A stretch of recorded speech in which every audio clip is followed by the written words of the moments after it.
खण्डमण्डलाकारं व्याप्तं येन चराचरं तत्परं दर्शितं येन तस्मै श्रीगुरुवे नमः। अज्ञानान्धस्य लोकस्य ज्ञानाञ्जनशलाकया चक्षुरुन्मीलितं येन तस्मै श्रीगुरुवे नमः।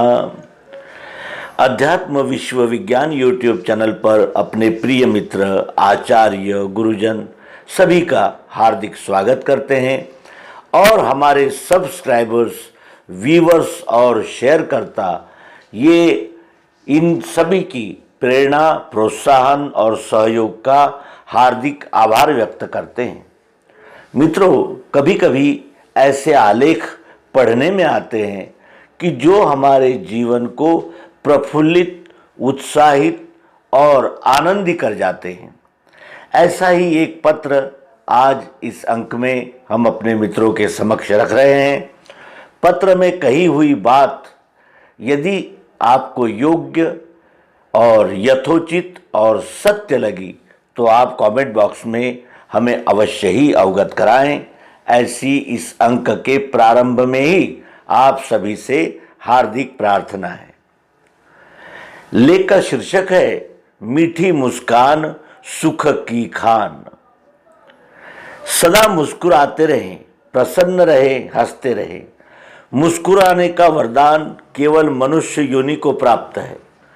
परमात्मा की ओर से दी गई एक अद्भुत बख्शिश को हम बिल्कुल गंवाएं नहीं, जो अन्य प्राणी जगत को प्राप्त नहीं है।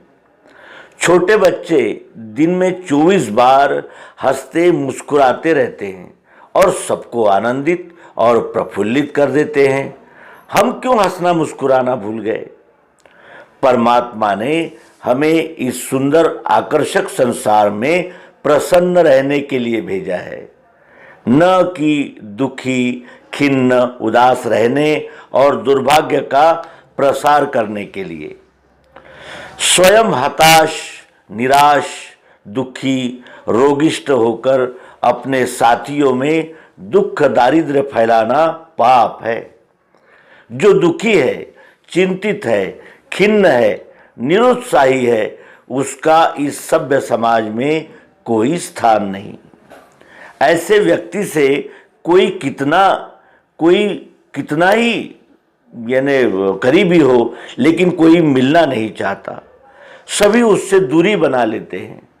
हताश होकर हमें टूटना, बिखरना नहीं है, किंतु संघर्ष करके हमें खड़े होकर निखरना है। जरा प्रातः घर से बाहर निकलकर देखो तो प्रकृति पूर्णतया खिलकर हंस रही है और हमारा ऊष्मा और संपूर्ण प्रकृति हमारा स्वागत कर रही है। सूर्य देवता का प्रसन्नता से उदय होना, पक्षियों का चहुओर कलरव करना, नदी का कलकल नाद के साथ आगे बढ़ना, फूलों का प्रसन्नता से खिल जाना, भ्रमर का मधुर गुंजन होना, वायु देवता का मस्ती से बहना और सुगंधित सौम्यता से फैल जाना कितना मधुर, मीठा, आह्लाद और मन को खुशी से भर देने वाला होता है। प्रकृति के ताल में ताल मिलाने वाला और जीवन में सरलता अपनाने वाला व्यक्ति प्रसन्न, खुशहाल हो जाता है। मुस्कुराने वाले का जीवन बहुत ही खूबसूरत हो जाता है। परिवार, समाज, राष्ट्र आदि की दुरावस्था के लिए शिकायतें न करे, गलती होने पर अधिक पश्चाताप भी न करे, किंतु यही हमारे कर्मों का फल है। ऐसी ठीक समझ पैदा करके हंसते मुस्कुराते हुए कठिन समय पार कर दे। जब हम पूरी तरह टूट चुके हों तब हमने मुस्कुराना सीख लिया तो दुनिया की कोई भी ताकत हमें तोड़ नहीं सकती। कोई भी व्यक्ति इस संसार में दुखी, कंगाल, उदासीन रहने के लिए उत्पन्न नहीं हुआ है।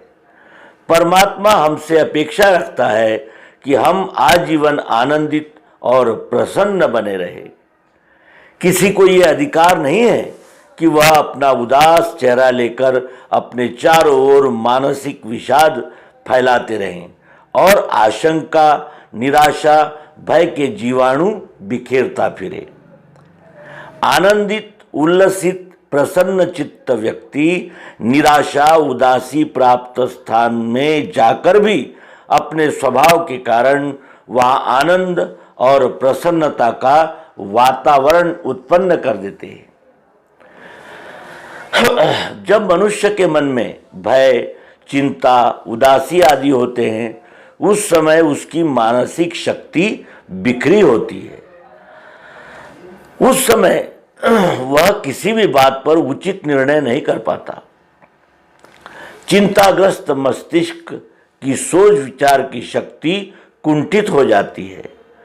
उस अवस्था में मनुष्य को उसी योजना को कार्यान्वित करनी चाहिए जिसका उसने शांत चित्त होकर निश्चय किया हो। मनुष्य में बुद्धि का विकास तभी हो सकता है जब उसका चित्त शांत, खुश, प्रफुल्ल हो और उसका मस्तिष्क सब प्रकार की चिंताओं से मुक्त हो। मनुष्य के मुख पर तभी मुस्कान ठहरती है जब वह सरल, निष्पाप और अपेक्षा रहित जीवन यापन करता है। स्वाधीन व्यक्ति, इंद्रिय जय व्यक्ति, अन्य को कुछ देने की वृत्तियों वाला व्यक्ति हंस और मुस्कुरा सकता है। अपनी ऊर्जा को बाह्य विषयों के प्रति नहीं अपितु अंदर ही और ऊर्ध्वगामी बनाने वाला ही हर समय मुस्कुरा सकता है। अभिमान रहित संतोषी नर मुस्कुरा सकता है। जिसने अपनी सोच और भावनाओं को नियंत्रित करके समुचित उपयोग कर लिया है, वह हर स्थिति में मुस्कुरा सकता है। ईश्वर विश्वासी, समदर्शी और प्राणी मात्र के लिए मंगल कल्याण चाहने वाला, मंगल भावना प्रकट करने वाला मनुष्य हर समय मुस्कुरा सकता है।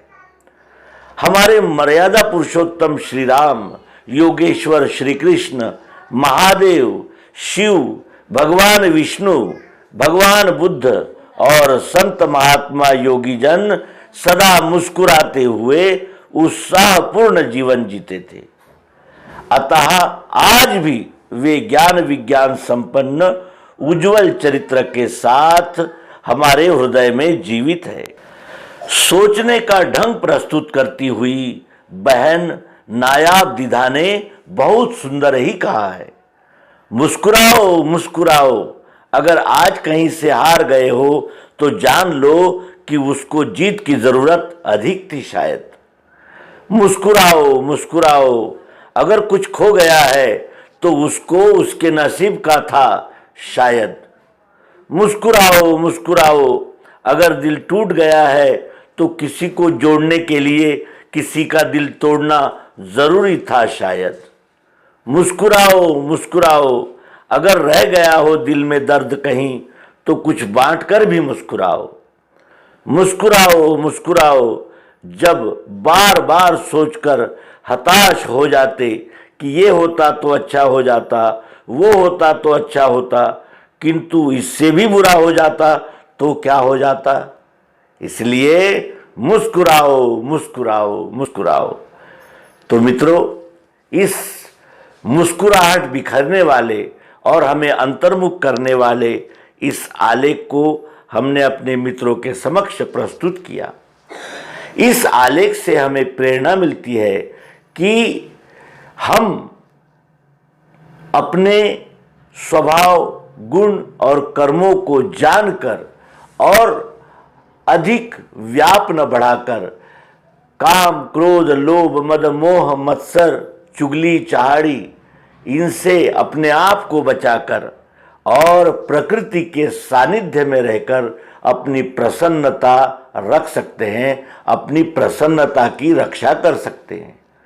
और प्रसन्न व्यक्ति को ही अध्यात्म, धर्म, विज्ञान और आचरण इस दिशा में बढ़ने की सदैव स्फूर्ति होती है। जो उदास होता है, जो निराश होता है, उसको कुछ भी प्राप्त तो होता ही नहीं। उल्टे उसका जो समय है वो यूं ही गुजर जाता है और बीती हुई बातों का स्मरण और आने वाले भविष्य की चिंता करते हुए ही वो अपने आप को उदास मनस्क और खिन्न रखता है। और इसीलिए वर्तमान ही जीवन है, जो बीत गया सो बीत गया, अब वो दोबारा वो क्षण आने वाले नहीं हैं और आने वाला भविष्य अनिश्चित है। वो जैसा होगा वैसा ही हमें उसके साथ समन्वय करना ही होगा। फिर भविष्य के सपने क्यों देखे और अतीत का पश्चाताप क्यों करे? यही समय है और इस एक ही पल को हमारे दृष्टि में रखने से ही हमें सच्ची प्रसन्नता प्राप्त होती है। ओशो भी अपने लेखों के द्वारा सदैव इस जीव को वर्तमान रहने की ही शिक्षा देते थे और किसी मशहूर शायर ने भी किसी फिल्मी गीत में यही कहा है, आगे भी जाने न तू, पीछे भी जाने न तू, जो भी है बस यही एक पल है। और इसी पल का आनंद लेने के लिए ही हम सदैव प्रयत्नशील रहेंगे। इसी आशादायी सत्संकल्प के साथ नर्मदे हर सद्गुरु भगवान की जय, विश्वरूप परमात्मा की जय। ओम शांति।